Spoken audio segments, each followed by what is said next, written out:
The most concerning thing about the unprecedented shortages which afflict Australian real estate markets is not that they are driving up rents and prices across the nation.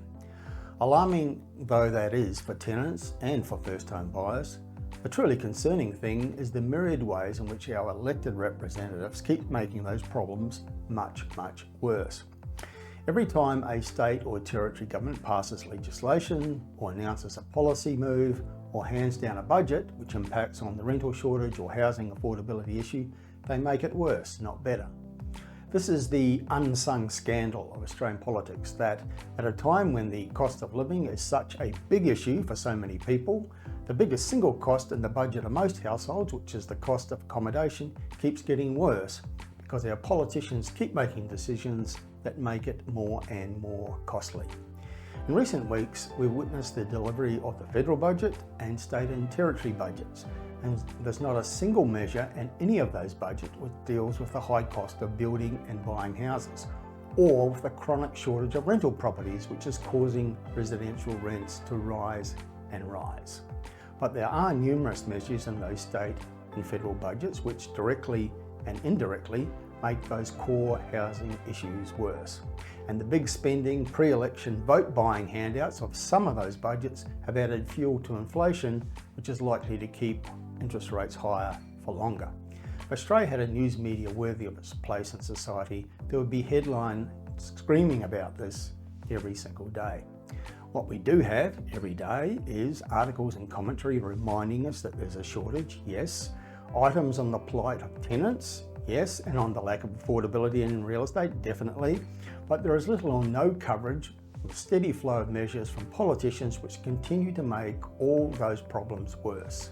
There's been little or no commentary on the reality that none of the budgets handed down in recent weeks contain any measures to directly address the shortage of homes available for rental.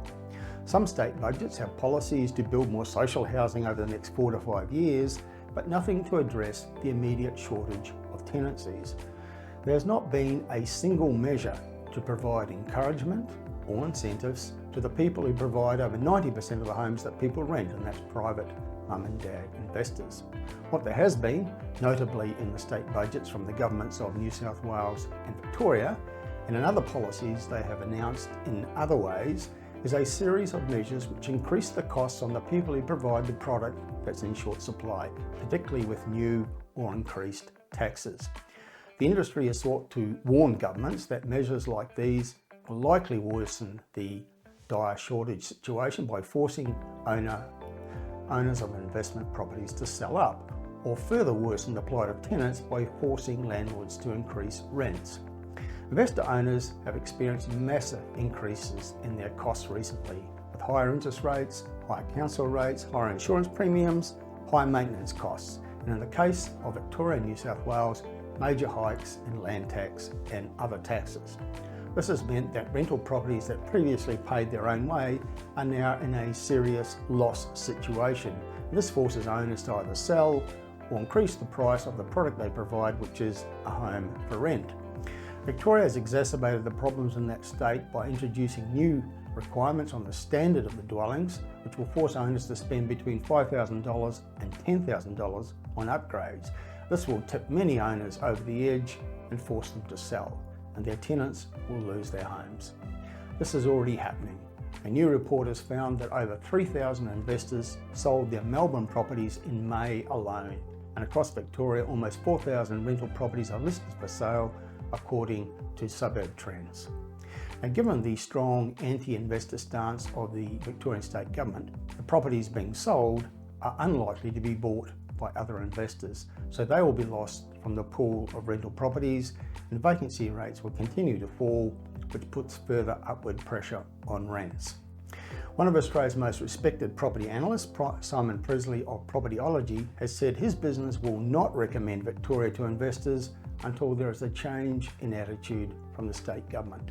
The firm is instead steering would-be investors to specific locations in other states.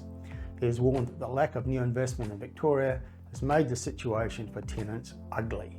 But it's not only Victoria, it's also happening in New South Wales, with thousands of investor-owned properties currently listed for sale. The state budget in New South Wales includes significant increases in land tax, and according to multi-award-winning buyer's agent Rich Harvey of Property Buyer, the changes will cause more investors to sell in New South Wales and will also prompt intending buyers to avoid New South Wales. The New South Wales state budget also imposes a major emergency services levy burden on property owners and increases taxes on foreign investors, which will also have the impact of reducing rental supply in the market.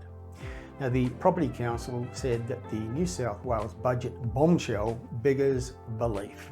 The Council's New South Wales Executive Director, Katie Stevenson, says it's a massive cost for property owners facing a once-in-a-generation housing supply and affordability crisis.